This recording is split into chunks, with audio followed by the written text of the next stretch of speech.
task number 16 in the PTE Academic. We're in the listening module. Now, everything from here on out will be in the listening module because this is the end. This is the listening multiple choice, multiple answers. Sounds familiar, right? Yes, because we had something like this in the reading module. And if you recall, in the reading module, these tasks were used to give ourselves more time to answer more important questions. And in the listening, same thing. Now, the time management for the listening is different. I'll talk more about it when we get to the time management part, which is later on in this video. But just know that the reason why time management is very important in the listening is because the last task is like the most important listening task. Okay, they save it for the end. It gives you a lot of listening points, and it also gives you writing points. Yes, we have one more in the listening that will give you writing points. So if you don't have enough time when you get there, you won't be able to answer it. It would just be skipped automatically, and you would just get 0. Do you want that? Absolutely not, because that almost guarantees you will fail. All right? But for now, let me just give you an overview. I'll give you an overview to what the listening multiple choice, multiple answer question is. And then I'll talk more about how you get points, which is going to be binary. And then finally, we'll talk about time management. Y'all ready? Let's get into it. Here is the rundown for the listening multiple choice, multiple answers. You will be given 2 to 3 of these questions. Each question will have 2 to 3 correct answers. Each correct answer is worth 1 point for listening. There are negative markings for this task. And again, 0 is the lowest score you can receive. Here we have another one of those tasks where we can get negative markings. And again, remember, 0 is the lowest you can get. Now, since time management is crucial in the listening, you gotta make sure you have enough time at the very end. This is one of those tasks where I'll sacrifice my time.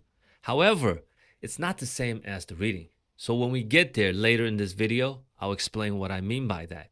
But the time management is not the same exactly as the reading. For now, let me show you what this task looks like.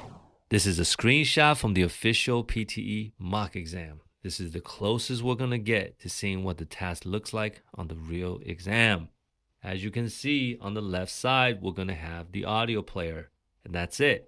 Below the audio player is where you'll find the question. What are they asking you related to this lecture? And below that, you will have the options. Just to confirm, you can take a look at the top. It says more than one.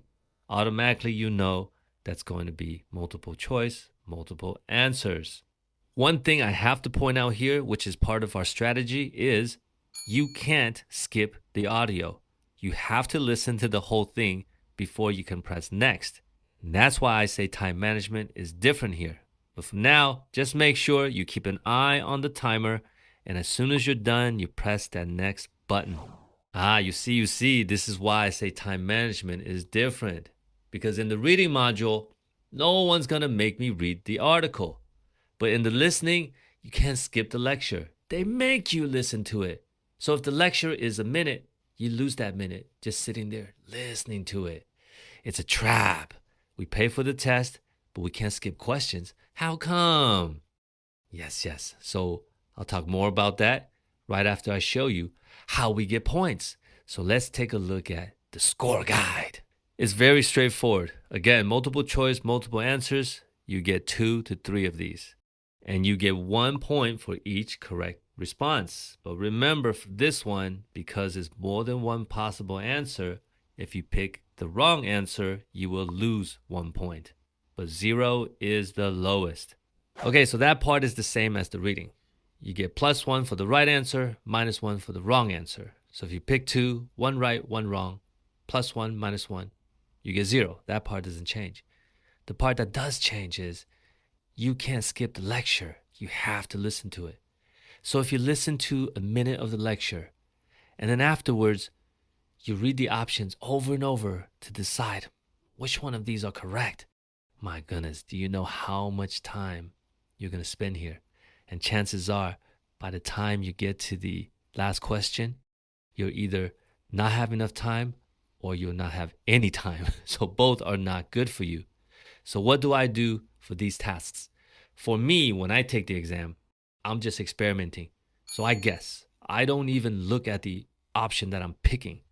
But for you, you have to try to answer the question during the lecture. One correct answer. Don't try to go for all of them. You don't have the time, and if you pick wrong, you end up with 0 anyways. So during the lecture of that 1 minute or maybe more, you're looking to see if you can find at least one answer correct. So by the time the lecture is over, it's go time. Press next. We're not staying here. That is how we're going to try to ensure that we have time at the very end. All right? Again, we'll talk more about it when we get to strategies and techniques. But for now, we understand what this task is. Are you ready to go to the next task? Let's go.